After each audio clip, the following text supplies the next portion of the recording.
성탄절이 점점 가까이 다가오고 있습니다. 여러분은 성탄절 하게 되면 가장 먼저 떠오르는 게 무엇입니까? 성탄 캐롤, 성탄 추리, 아니면 성탄 이브 축하잔치, 아니면 아기 예수님입니까? 이 가운데 가장 중요한 게 있다라고 한다면 여러분 무엇일까요? 그것은 바로 인류를 구원하시기 위해서 낮고 천한 인간의 모습으로 오신 아기 예수님이라 이렇게 말할 수가 있을 것입니다. 그런데 참으로 안타까운 사실은 무엇입니까? 성탄의 분위기라고 말할 수가 있는 겁니다. 오시는 주님을 맞이하는 성탄의 분위기인 것입니다. 여러분, 우리 어렸을 적에 이때쯤 되게 되면 어떤 일이 있었죠? 성탄이 점점 가까이 다가오고 있음을 알리는 성탄 캐롤이 거리마다 울려 퍼지게 되었다라고 하는 것이고, 성탄 추리의 불빛이 여기저기에서 휘황찬란하게 빛을 발산하게 되었고, 성탄 축하의 잔치를 준비하느라 교회마다 시끌벅적했던 것을 기억합니다. 그런데 요즘 분위기는 어쩌죠? 요즘 성탄 분위기는 어떠하냐라고 하는 말입니다. 뭔가 좀 이상하지 않습니까? 썰렁함, 냉랭함, 쓸쓸함 그 자체가 아닙니까? 여러분, 이러한 시대에 우리 주님께서 재림주로 오신다라고 한다면 주님은 저와 여러분들에게 뭘 하고 말씀하실 것 같습니까? 잘하였도다 착하고 충성된 종아 이러시면서 칭찬하실 것입니까? 아니면 게으르고 악한 종이라고 꾸지람을 들을 것입니까? 성탄절에 아기 예수님이 중요하지 분위기가 뭐 그리 중요합니까? 이렇게 말한 사람이 있을지도 모릅니다. 아닙니다. 알맹이도 중요하지만 그 포장도 중요한 것입니다. 내용도 중요합니다만 그 내용을 감싸고 있는 케이스도 중요한 겁니다. 본질도 중요합니다만 그것을 감싸고 있는 분위기도 중요한 것입니다. 아무리 값비싼 보석이라 할지라도 그 보석을 담고 있는 케이스가 낡고 허술하게 되면 그 보석의 가치는 떨어지고야 마는 겁니다. 중요한 것은 이런 분위기 속에서 성탄을 맞이하는 우리의 신앙의 열정도 식어져 있는 게 아닌가 하는 마음속에 두려운 마음이 들게 된 겁니다. 우리는 어떤 일이 있어도 시대적인 분위기가 아무리 그렇다 할지라도 오시는 주님을 맞이하는 우리의 신앙의 열정은 결코 식어져서는 안 된다라고 하는 말씀인 겁니다. 열처녀 비유가 말씀하고 있듯이 신앙의 게으름과 나태함으로 우리 주님을 맞이해서는 안 된다라고 하는 거예요.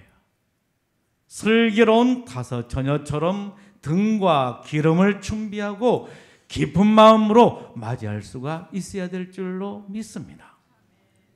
여러분, 성탄에 있어서 가장 중요한 게 무엇이죠? 그것은 두말할 나이가 없는 예수님일 겁니다. 성탄의 주인공 되신 예수님일 것입니다. 만일에 성탄절에 예수님이 계시지 않는다라고 한다면 그 성탄절은 아무런 의미가 없다라고 하는 말씀인 거예요. 그러기에 성탄의 주인공 되신 주님이 그 안에 계셔야 하는 겁니다. 이것이 바로 본질이요 중심이요 핵심이라고 말할 수가 있는 겁니다. 그런데 우리 주님께서 이 세상에 오시는데 참으로 중요한 역할을 했던 여인이 있었습니다. 남자가 아닌 여인이었다라고 하는 겁니다. 우리 주님이 이 세상에 오시는데 참으로 중요한 역할을 했던 여인이 있었다라고 하는 거예요. 그가 바로 누구지요? 마리아, 예수님의 어머니 마리아였다라고 하는 말씀인 것입니다.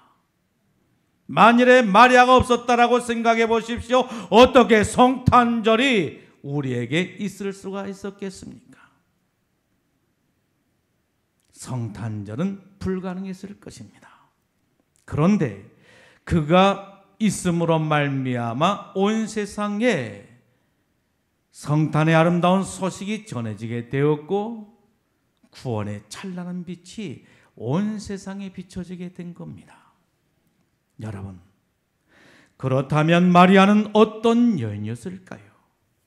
하나님의 구속사에 있어서 귀하고 아름답게 쓰임을 받고 온 인류에게 성탄의 축복을 가져다 준 마리아는 어떤 여인이었을까요? 하늘에는 영광이요 땅에서는 하나님이 기뻐하시는 사람들 중에 평화를 가져다 준 마리아는 어떤 여인이었을까요? 어둠 가운데 빛을, 절망 가운데 희망을, 슬픔 가운데 기쁨을 가져다 준 이 여인 마리아는 어떤 여인이었을까요? 어떤 여인이었기에 이처럼 존귀하고 아름답게 쓰임을 받을 수가 있었느냐라고 하는 말인 것입니다. 그녀는 믿음의 사람이었던 것입니다. 하나님께로부터 인정받은 믿음의 사람이었다라고 하는 거예요. 예수님께서 태어나실 때 수많은 여인들이 있었지만 그 수많은 여인들 가운데 성탄에 예수님을 가슴에 안을 만한 믿음을 가진 여인은 마리아밖에 없었다라고 하는 말씀인 것입니다. 그래서 하나님께서는 하나님의 사역을 위해서 마리아를 콜링하시고 그를 귀하게 사용하시게 된 것이었습니다. 여러분, 하나님이 가장 기뻐한 사람은 어떤 사람일까요? 하나님께서 가장 기뻐한 사람은 어떤 사람일까요? 예배하는 사람, 그렇습니다. 예배하는 사람을 하나님은 기뻐하십니다.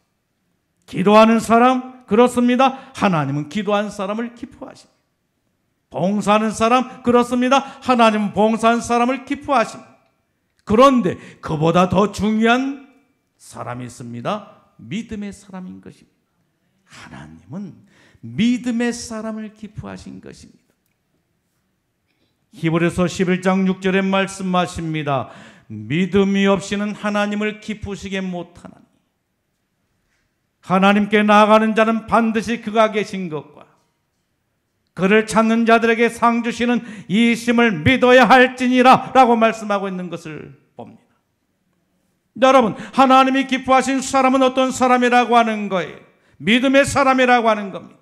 어떤 믿음인 것입니까? 하나님이 계신 것을 믿는 것입니다. 그리고 하나님을 찾는 자에게 상 주시는 이심을 믿는 사람을 하나님께서는 기뻐하신다라고 하는 말씀인 것입니다. 마리아는 어떤 사람이었어요? 마리아는 믿음의 여인이었다라고 하는 말씀인 것입니다. 그래서 그는 하나님께서 기뻐하는 사람이 될 수가 있었고 하나님의 사역에 아름답게 쓰임을 받을 수가 있었던 것입니다. 여러분, 오늘 말씀의 내용이 무엇입니까? 예수님의 탄생의 기사인 것입니다. 그런데 예수님께서 태어나기 전에 어떤 일이 있었다라고 말씀하고 있지요? 가브리엘 천사가 마리아에게 나타나게 된 겁니다. 하나님의 심부름꾼인 가브리엘 천사가 마리아에게 나타난 겁니다. 마리아에게 나타나서 가브리엘 천사가 뭐라고 말하고 있죠?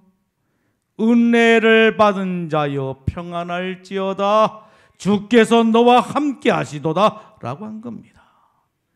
은혜를 받은 자여 평안할지어다 주께서 너와 함께 하시도다. 그러자 마리아가 깜짝 놀라게 된 거예요. 깜짝 놀라면서 당황해하는 거예요. 이유가 무엇이죠? 갑작스럽게 천사가 자기 앞에 나타난 것에 대해서 놀라게 되었다라고 하는 거예요. 여러분, 천사가 어떤 사람에게 나타나게 되지요? 아무에게나 나타난 것입니까? 아닙니다. 여러분, 성경을 보십시오. 천사가 어떤 사람에게 나타나게 되지요? 특별한 일이 있을 때 특별한 사람에게 나타난 것이 바로 천사라고 말할 수가 있는 것입니다. 그런데 천사가 갑자기 마리아에게 나타나게 된 것입니다. 그래서 놀라게 된 겁니다. 더 놀라운 사실은 무엇이죠? 이 가브리엘 천사가 자신에게 무엇 때문에 나타나느냐는 겁니다. 마리아는 천사를 보고서 두려워 떨고 있었습니다. 그런데 두려워 떨고 있는 마리아에게 천사가 말합니다. 마리아야, 무서워하지 말라. 내가 하나님의 은혜를 입었느니라. 마리아야, 무서워하지 말라. 내가 하나님의 은혜를 입었느니라.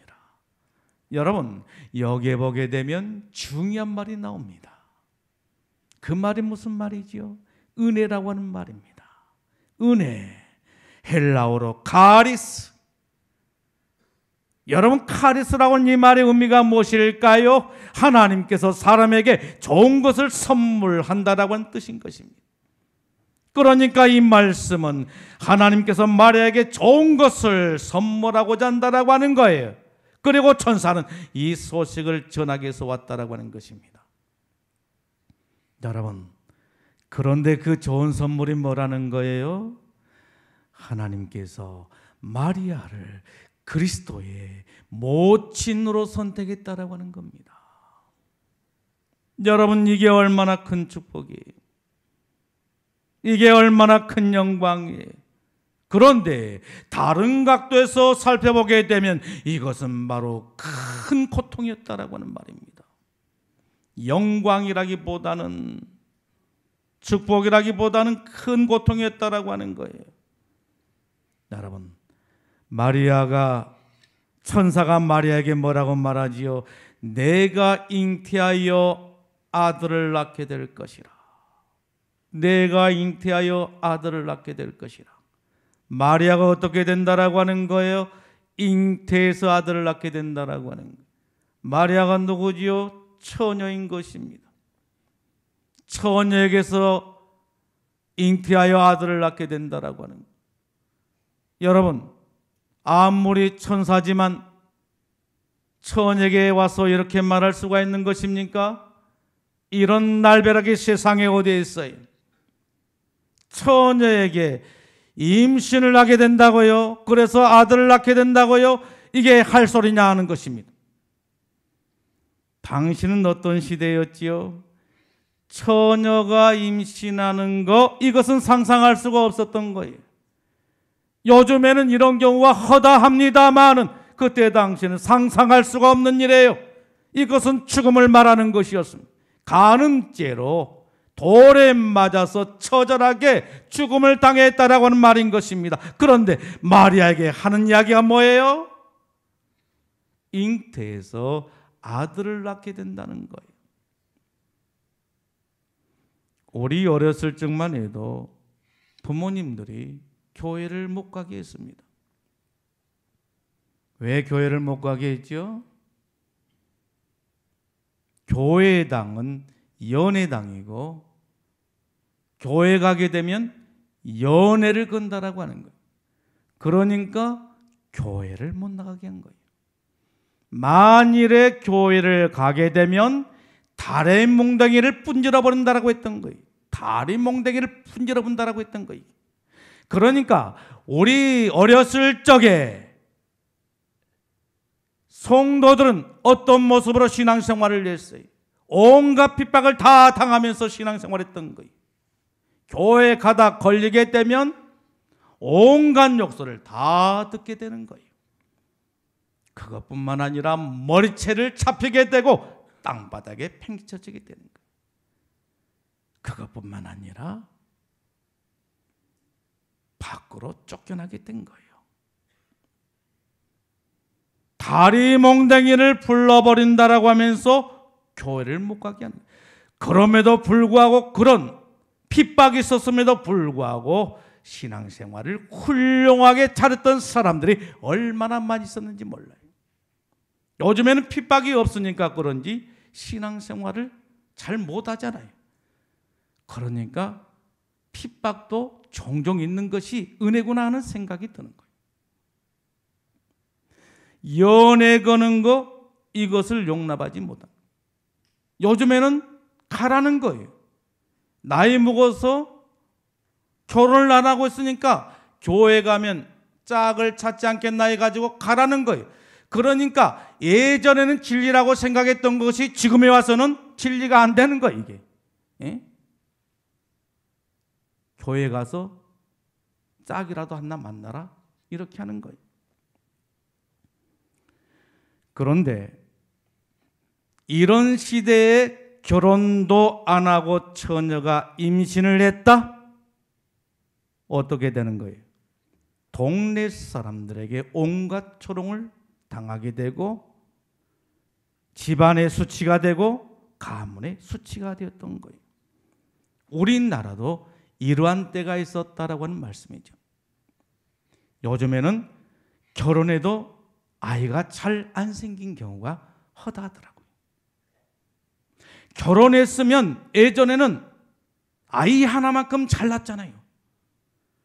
그런데 환경적인 요인인지 체질적인 문제인지 아니면 스트레스가 너무 많아서 그런 것인지 아이가 잘 생기지를 않는 거예요.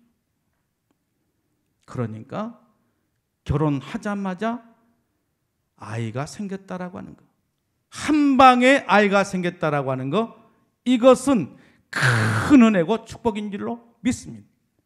하나님 앞에 감사를 드려도 큰 감사를 드려야 되고, 한 방에 아이가 생겼거들랑 박수갈채를 보내줘야 되는 거예요.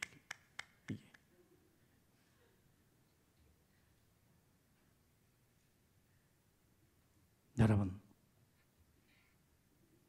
그렇기 때문에 요즘에 부모들에게 있어서 최고의 선물이 뭐라고 말하지요? 결혼하기 전에 미리 땡겨서 갑을 해서 몸속에다가 아이를 담고 결혼한 사람들, 이것이 바로 부모에게 최고의 선물을 한 사람이라고 말을 합니다. 그런데 예수님 당시 사회적인 풍토는 어땠을까요? 처녀가 임신했다라고 하는 것은 도저히 용납할 수가 없고 상상할 수가 없었던 거예요. 얼마나 엄격했던지 다리 몽댕이를 불러버릴 정도가 아니었다라고 하는 거예요. 집에 쫓겨날 정도가 아니었다라고 하는 거예요. 처녀가 임신을 했다, 그것은 바로 죽음을 말하는 거예요. 돌에 맞아 처절하게 죽는 거예요. 수많은 사람들의 보는 앞에서 돌에 맞아 죽어가는 거예요. 공개적으로 죽어가게 되는 거예요. 결혼하기 전에 약혼이라고 하는 게 있었는데, 결혼하기 1년 전에 약혼을 하게 되는데, 그 약혼 기간에도 성관계를 갖게 되면 처벌을 받게 되는데 사형을 당하게 됩니다. 부정한 일을 행했다라고 해서 돌에 맞아 죽게 되는 거예요. 여러분, 그것뿐이었습니까? 아닙니다. 이제 예수님이 장성하게 되면 그 가정을 떠나보내야 했던 겁니다. 자식을 떠나보낸다라고 하는 게 여러분 얼마나 힘들어요. 자식들을 객지에 보내고 군대를 보내고 시집장가를 보내고, 저그들은 좋아서 갈지 모르지만 시집장가를 보낸다는 게 얼마나 힘든 일인지 모르는 거예요. 그런데 떠나보내야 했다라고 하는, 아들이 장성하게 되면 그 아들을 떠나보내야 했다라고 하는 거예요. 그리고 마지막에 가서는 사랑하는 아들을 십자가에서 못 박혀 돌아가시는 그 모습을 보아했다라고 하는 거예요. 처절하게 피를 흘리면서 죽어가는 아들의 모습을 보아했다라고 하는 말인 것입니다. 우리는 여기에서 하나님께서 베푸신 은혜의 실상을 살펴볼 수가 있는 겁니다. 여러분, 우리는 무엇을 은혜라고 하는 거예요? 은혜가 무엇이죠? 우리는 은혜하게 되면 하나님께로부터 복을 받아서 물질적인 부유함을 누리게 되고, 그리고 건강하게 아프지 않고, 그리고 세상적인 권세와 영예를 누리고 사는 것을 은혜라고 생각을 합니다. 그렇습니다. 이게 은혜인 겁니다. 큰 은혜인 것입니다. 그런데 진정한 은혜는 바로 뭔가? 그리스도의 고난에 동참한 것이라고 성경은 우리들에게 증언하고 있는 것을 볼 수가 있는 겁니다. 하나님께서 나로 하여금 하나님과 하나님 나라를 위해서 나를 희생하게 하는 것이 진정한 은혜라고 말씀하고 있는 것입니다. 주님의 고난에 동참하고 주님의 영광에 참여하는 것, 이것이 바로 진정한 은혜라고 하는 것입니다. 여러분, 아무리 우리가 이 세상에서 잘 먹고 잘 입고 잘 산다 할지라도, 부귀영화를 누리며 산다 할지라도, 장차 저와 여러분들이 가게 될 하나님의 나라의 영광에 비하게 되면 어찌 비교할 수가 있겠느냐는 말입니다. 아무것도 아닌 것입니다. 이 세상 거 아무것도 아닌 것입니다. 우리는 금은보화를 귀하게 여깁니다만, 요한계시록을 보십시오. 하나님의 나라는 그 길이 무엇으로 되어 있다라고 말씀하시는 거예요? 금은보화로 쫙 깔려 있다라고 하는 거예요. 하늘나라에 가게 되면 저와 여러분들은 금은보화를 받고 다닌 줄로 믿습니다. 그 영광, 이 세상의 부귀영화와는 비교할 수 없는 하늘의 영광이 저와 여러분들에게 있는 줄로 믿습니다. 비교조차 되지를 않는 거예요. 그러므로 그리스도의 고난에 동참하는 것이 은혜요 축복인 줄로 믿습니다. 사도 바울은 디모데전서 1장 12절 말씀을 통해서 우리들에게 이렇게 말씀하고 있습니다. 나를 능하게 하신 그리스도 예수, 우리 주께 내가 감사함은 나를 충성되이 여겨 내게 직분을 맡기심이라고 말씀하고 있는 것을 볼 수가 있는 거예요. 여러분, 사도 바울은 무엇을 감사한다라고 하는 거예요? 직분인 것입니다. 하나님이 자신에게 주신 직분인 것입니다. 이 하나님께서 주신 직분을 감사한다라고 그렇게 고백하고 있는 것을 볼 수가 있습니다. 어쩌면 직분이 짐이 되고, 짐이 될 뿐만 아니라 부담스럽게 되고 고통스러울 수가 있을 것 같은데, 사도 바울은 도리어 감사한다라고 말하고 있는 것입니다. 이유가 무엇일까요? 사도 바울은 하늘나라의 비밀을 가진 자였던 거예요. 하나님 나라의 영광을 보고 사는 사람이었던 거예요.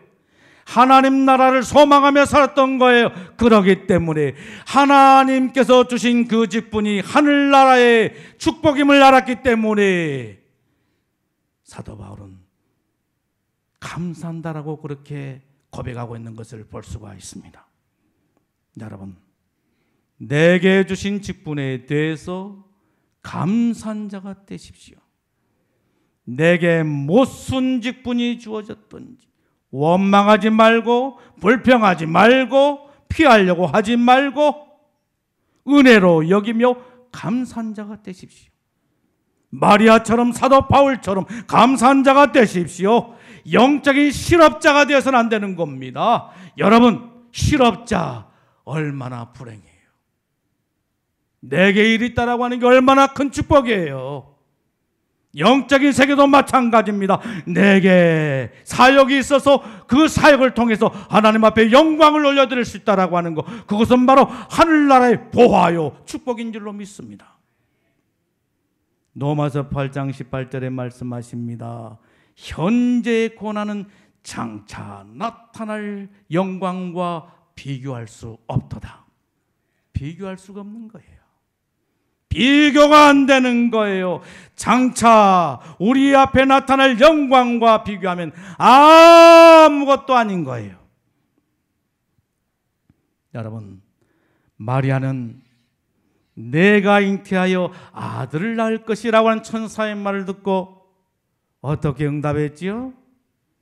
그 길이 고난의 길이요, 십자가의 길이요, 죽음의 길이기 때문에 두려워한 나머지 고개를 살레살레 흔들면서 뒷걸음치면서 나는 아니다고, 나는 못한다라고 그렇게 했을까요? 이런저런 핑계를 대면서 빠져나가려고 했을까요? 지금 무슨 소리 하고 있느냐고. 왜 하필이면 내게 찾아와서 나를 힘들게 하고 괴롭게 하고 부담스럽게 하느냐고 하면서 저기 잘난 김집사나 시킬 일이지. 저기 믿음 좋은 이 집사나 시킬 일이지. 저기 믿음 좋은 오집사나 시킬 일이지. 왜 내게 찾아와서 이렇게 불편하게 하냐고. 그러면서 피하고 말았을까요? 아닙니다. 38절에 뭐라고 말씀하지요? 마리아의 신앙 고백을 우리 한번 들어볼까요? 뭐라고 말하지요? 주의 여종이오니 말씀대로 이루어지리라. 주의 여종이오니 말씀대로 이루어지리라. 무슨 말씀이죠? 순종하겠다라고 하는 거예요. 순종을 넘어서 복종하겠다라고 하는 것입니다. 그 길이 고난의 길이요, 십자가의 길이요, 죽음이라 할지라도 순종하고 복종하겠다라고 하는 것입니다. 여러분, 마리아를 보십시오. 자신을 가리켜서 뭐라고 말하지요? 주의 여종이오니 이렇게 말하는 거예요. 마리아는 자신을 가리켜서 뭐라고 말하고 있어요? 종이라는 겁니다. 주님의 종이라고 하는 것입니다. 종은 어떤 존재이죠? 종은 내 생각이나 의지나 감정이 없는 것입니다. 주인 앞에서 종은 자신의 생각이나 의지나 감정이 없는 것입니다. 자기 주장이 있을 수가 없는 거예요. 오직 주인의 말에 순종할 뿐인 것입니다. 그런데 우리는 뭡니까? 우리는 뭐예요? 주님의 종이라고 입술로는 끊임없이 하면서 주님의 말씀을 따르지 않습니다. 내 기분대로, 내 감정을 따라서 내 뜻을 따라 살게 된 것입니다. 엄밀히 따지면 주님의 종이 아닌 겁니다. 아닌 거예요. 여러분, 오늘 우리들에게 필요한 것이 무엇이죠? 종의 의식. 마리아처럼 종의 의식을 가지고 사는 것이라고 말할 수가 있는 겁니다. 여러분, 마리아를 보십시오. 주의 여종이오니 어떻게 되기를 원한다라고 하는 거예요? 말씀대로 이루어지리라. 말씀대로 이루어지리라. 마리아는 항상 종의 의식을 가지고 살았던 겁니다. 그리고 믿음으로 살았습니다. 말씀대로 이루어지리라. 이게 바로 믿음인 겁니다. 마리아는 믿음의 사람이었습니다. 그러기에 하나님의 구속사에 있어서 참으로 귀하게 쓰임을 받을 수 있었을 뿐만 아니라 그리스도의 모친이 되는 영광을 누리게 된 것입니다. 여러분, 그렇다면 마리아의 믿음의 순종의 결과는 무엇이었을까요? 처녀가 잉태하여 아들을 낳게 된 겁니다. 처녀가 어떻게 임신을 해요? 남녀 관계를 통하지 않고 어떻게 임신을 해요? 이것은 도저히 생물학적으로 불가능한 일이에요. 그런데 마리아가 믿음으로 순종한 결과 어떤 역사가 일어나게 되는 거예요. 처녀가 잉태하여 아들을 낳게 된 겁니다. 기적이 일어나게 된 것입니다. 상상할 수 없는 엄청난 일이 펼쳐지게 된 것입니다.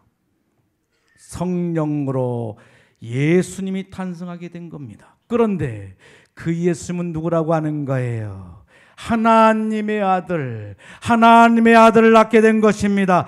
이게 바로 최고의 복이요 영광인 줄로 믿습니다.